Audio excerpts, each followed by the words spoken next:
1966 সালে প্রতিষ্ঠার পর 53 বছর পেরিয়ে গেলেও চট্টগ্রাম বিশ্ববিদ্যালয়ের শিক্ষার্থীদের জন্য পুরো আবাসন সুবিধা নিশ্চিত করতে পারেনি কর্তৃপক্ষ। 27,000 শিক্ষার্থীর আবাসন চাহিদা মেটাতে ছেলেদের 8টি ও মেয়েদের 4টি হলে মাত্র 5,000-এর মতো শিক্ষার্থীর থাকার ব্যবস্থা রয়েছে। এছাড়া পুরনো জরাজীর্ণ ভবন, খাবারের নিম্নমান সহ নানা সমস্যার অভিযোগ রয়েছে বিশ্ববিদ্যালয়ের শিক্ষার্থীদের। যখন বৃষ্টি হয় নালাগুলো সবসময় পরিষ্কার থাকে না, যাতে প্রচুর মশা হয়, আর মশার কারণে রুমে ঠিকমতো থাকা যায় না। বাথরুমগুলো বেশি বেশি অপরিষ্কার থাকে, এগুলো নিয়মিত পরিষ্কার দেওয়া হয় না। ভাতের সাথে আপনার পোকা থাকে, তারপরে যে রান্না বান্না করে এগুলো হয়তো আপনারা দেখলে বুঝতে পারবেন যে আসলে মানে কতটা নিম্ন স্তরের খাবার।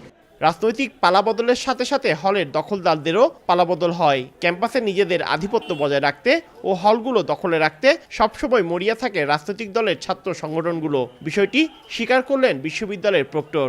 অনেক সময় দেখা যায় যে হলে যারা ছাত্র সিট ছেড়ে দেওয়া অথবা পাশ করার পরেই তাদেরকে ডাবলিং থাকার জন্য চাপ দেওয়া, এই বিষয়গুলো থাকে, সেখান থেকে মূলত সমস্যাগুলো তৈরি হয়। বিভিন্ন ছাত্র সংগঠনের নেতাদের পাশাপাশি শিক্ষার্থীরাও বলছেন দীর্ঘদিন ধরে কোনো ছাত্র প্রতিনিধি না থাকায় হলগুলো নিয়ে নানা সমস্যার সৃষ্টি হয়েছে।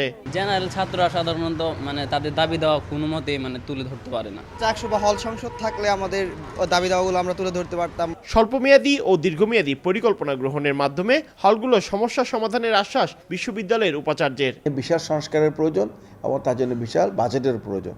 এই বিষয়গুলো আমি মঞ্জুরি কমিশনের কাছে লিখেছি যে বাজেট পাওয়ার সাপেক্ষে আমরা আমাদের এই লং টার্ম প্ল্যানগুলো ইনশাল্লাহ বাস্তবায়ন করতে পারব। বিশ্ববিদ্যালয় শহর এলাকা থেকে 22 কিলোমিটার দূরে হওয়ায় বেশিরভাগ শিক্ষার্থীকেই নির্ভর করতে হয় শাটল ট্রেনের উপর। এই কারণে যাতায়াত সমস্যাও প্রকট।